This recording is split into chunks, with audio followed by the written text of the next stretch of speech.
It was October 19th, 2023, when Joan Laporta, the current president of Barcelona, said, "There is a sociological Madridismo in the centers of power. There's a lot of strength in that. I fought against this sociological Madridismo, and I won. They are afraid that what happened during my first term will happen again. We won a lot, and that hurt them deeply. They suffered greatly. We are used to fighting against this. This Madridismo exists in the media, in the world of sports. We have to accept it as normal, but as culés, we have to know that we need to compete against it. They are panicking because they think we will repeat what we've already done, that we will win everything again." However, Florentino Perez had a plan. During this period, he began to exploit the Negreira case without concrete evidence, relying on repeated accusations that over time ended up having an effect. Real Madrid had been through long periods of frustration and sporting trauma caused by a dominant Barcelona team led by Lionel Messi. The millionaire signings promoted by Florentino Perez were not producing the expected results, and his final move was to give maximum visibility to the Negreira case, putting pressure on Barcelona. The goal was clear: to divert attention from what really matters, sporting performance and winning titles. This strategy partly worked because Messi's golden era had already come to an end. Moreover, rumors circulated in Spain that Florentino Perez was one of the indirect agents contributing to Messi's departure in 2021. At the time, Perez wanted the heads of Barcelona's board and was already clashing with refereeing. Former Real Madrid coach Fabio Capello was also deceived and said, "It's unbelievable, something very bad for football. It's a scandal. I don't understand either of them. If you are the president of Barcelona and give money to the vice president of refereeing, you know it's not right for the club. And if you accept that money as the vice president of refereeing, it's even worse."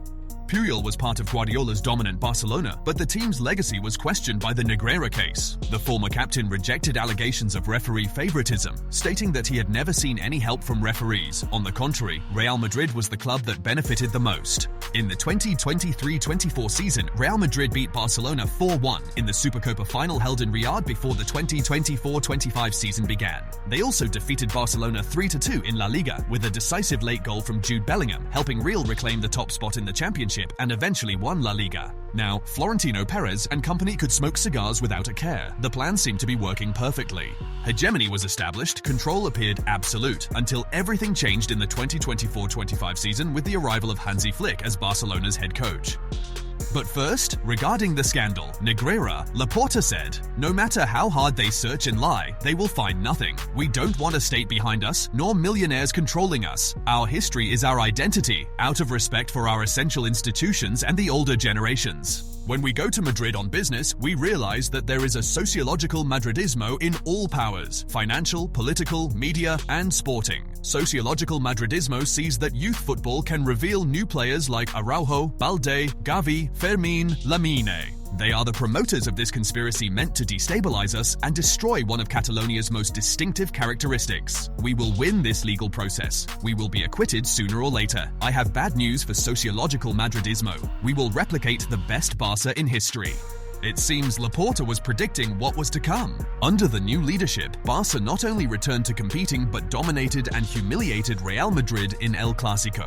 The club became vibrant, intense, and exciting to watch again. Lamine Yamal, with his youthful irreverence, Rafinha in sublime form, and Lewandowski, relentless as ever, began dismantling opponents with offensive football, high pressing, and personality. The 2024-25 season went down in history for Barcelona in direct confrontations against their biggest rival, not just for the results, but for how that dominance was exerted, with authority, identity, and no room for doubt. Barcelona defeated Real Madrid 5-2 in the Supercopa final, with Rafinha and Lamine Yamal standing out. Barcelona humiliated Real Madrid 4-0 at Santiago Bernabeu, with Yamal becoming the youngest player to score in El Clásico. Barcelona won 3-2 after extra time in the Copa del Rey final, with Jules Koundé's decisive goal lifting the trophy. In another Clásico, Barcelona won 4-3, a decisive round in the title race. Barcelona won all 4 official encounters between the two clubs that season, including La Liga, Supercopa, and Copa del Rey, an unprecedented feat.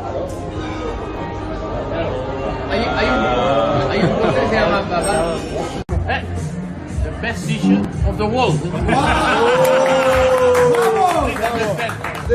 My fourth season is Dubai and Azerbaijan. And this season is very, very good. By then, Florentino Perez and Carlo Ancelotti's expensive cigars no longer made sense. The smoke, once a symbol of control and calm, had lost its aroma. The flavor was no longer the same. It had become bitter, heavy, suffocating. What had once been colored by victories was now seen in black and white, without shine, without fantasy. With Carlo Ancelotti's departure and Xabi Alonso's arrival, along with new signings, Real Madrid began to see a light at the end of the tunnel.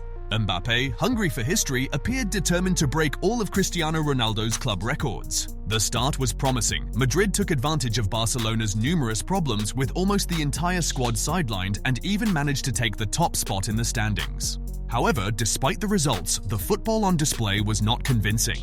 Neither the critics nor the loyal fans were satisfied. Florentino Perez knew that sooner or later, Barcelona would come back, and with them, the old ghost would return to haunt Real Madrid's locker room.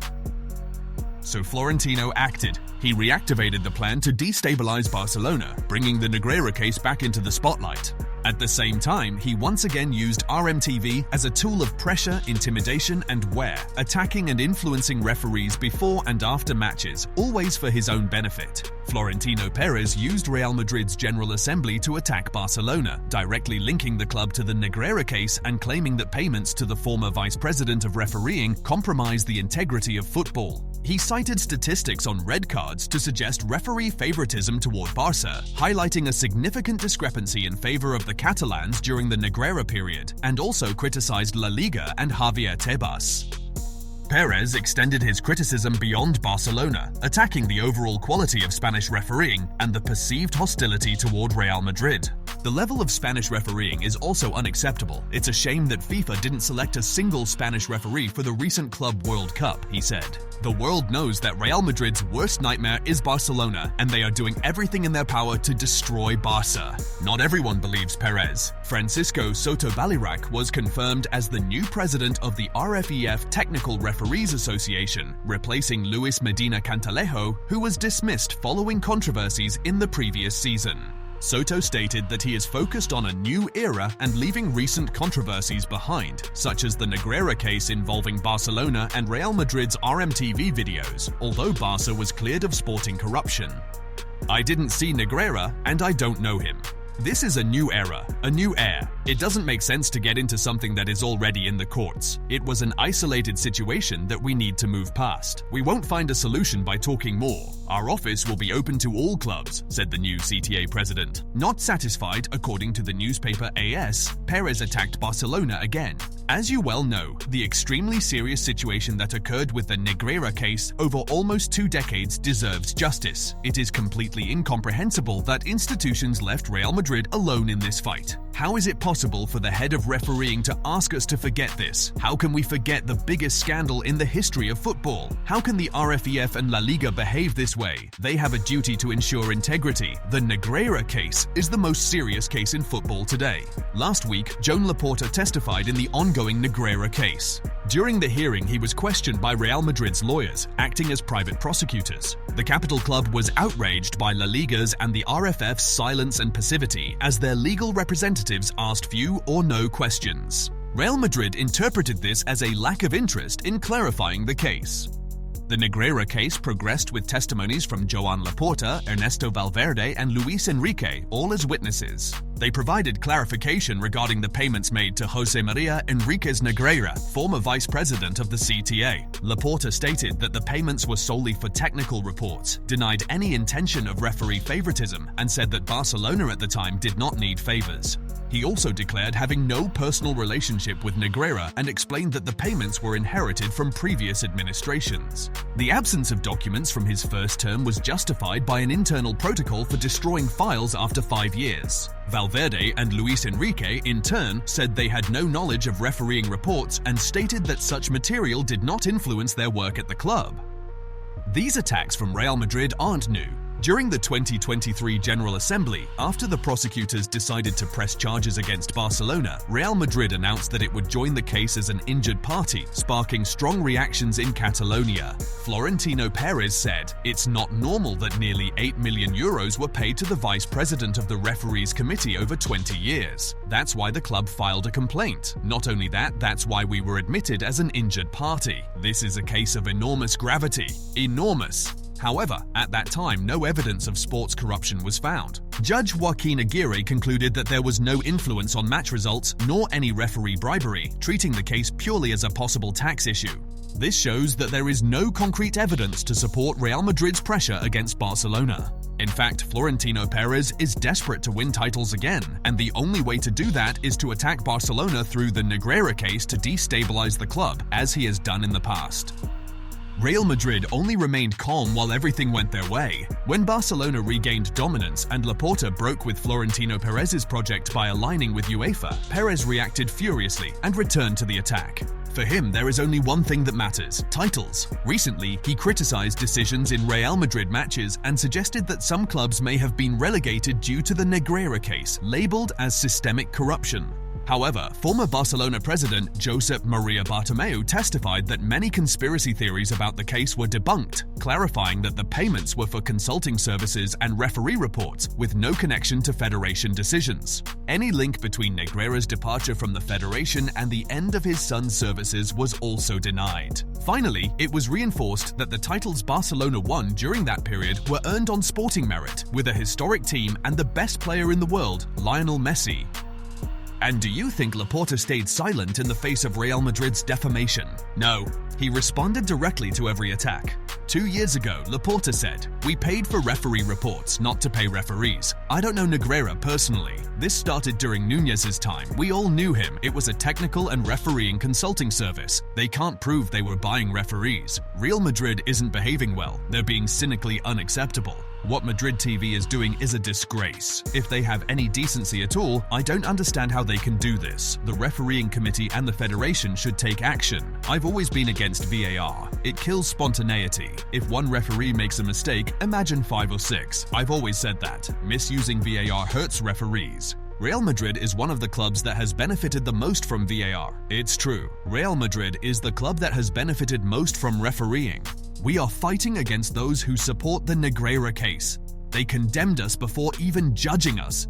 Whenever we succeed, they bring up the issue. There are people who get upset because we win and we have to defend ourselves. At Barca, we have to be strong to fight against everything.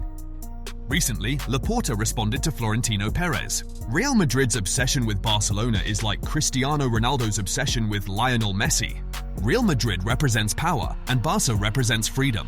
I don't know if deals are made in the VIP box at the Bernabeu. There is power involved. Here, it's different. We are more focused on democracy and freedom. Barcelonitis has turned into acute Barcelonitis. It's something rooted in the hearts of Barcelona fans. Barcelona's strong reaction in Madrid works in our favor because they aren't focusing on what they should be. If the narrative has changed, it's because there were similarities between the projects before. They are still dragging out the Negreira issue with something that isn't working for them. This will last until the judge says enough. We are in a legal process, and all decisions make it clear that Barca did not bribe referees or do anything wrong. Other private proceedings have provided no conclusive evidence. Javier Tebas said that Real Madrid is trying to exert influence through RMTV. Maybe they should look at what Real Madrid's TV channel does to referees, which is done with inappropriate intensity. The long and tedious judicial process against Barcelona in the Negreira scandal continues and has only worsened with Real Madrid's unnecessary interference. Former Barcelona president Sandro Rosell also testified recently. It's absurd to think you can buy results for €250 per person. It's ridiculous and an insult to refereeing professionals. In the CTA Technical Refereeing Committee, Negreira had no influence. Historically, over 70 years, the power was in the hands of the president, and all of them were Real Madrid fans. We had a team with Xavi, Iniesta, Messi, Piqué, Jordi Alba, all players from La Masia. That hurts a lot. We had a great team, and that's why we won. Rosell also talked about how Barcelona dominated Europe at that time and how that could be explained if they really had to buy their national success. We won in Spain thanks to the influence of our players. Where is Mr. Negreira here? We laughed at Pep Guardiola and his team. It's offensive. We also won everything in Europe. Did Negreira dominate Europe too? Finally, the former vice president challenged that games be reviewed and decisions re-evaluated to prove there was no manipulation. My rulings in recent years were dismissed for lack of evidence, but that will no longer happen. We can watch all the games and have refereeing experts analyze them.